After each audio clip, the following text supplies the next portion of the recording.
বনের রাজা সিংহ রোদ পোহাচ্ছিল।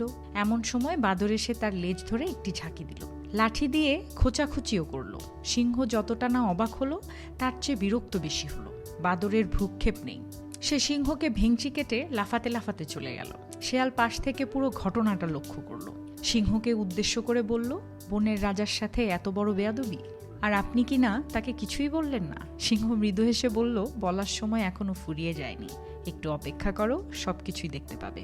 কয়েকদিন পর হঠাৎ করেই বাদর সিংহের সামনে এসে পড়ল এবং সিংহ তাকে সেখানেই এক থাপ্পড়ে শেষ করে দিল।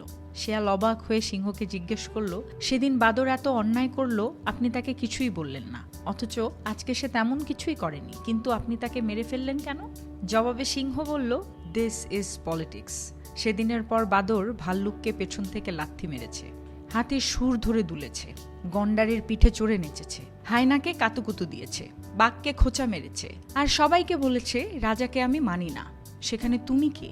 সেদিন ওকে মারলে সবাই বলতো আমি বনের রাজা হয়ে ক্ষমতার অপব্যবহার করছি। আজকে একটু পরে সবাই এসে বলবে থ্যাংক ইউ রাজা সাহেব। বুঝলে তো, মাঝে মাঝে লাই দিয়ে মাথায় তুলতে হয়, যাতে শক্ত করে আছাড় দিলে কেউ কিছু মনে না করে এবং সেই সাথে আপদও শেষ হয়ে যায় একেবারে।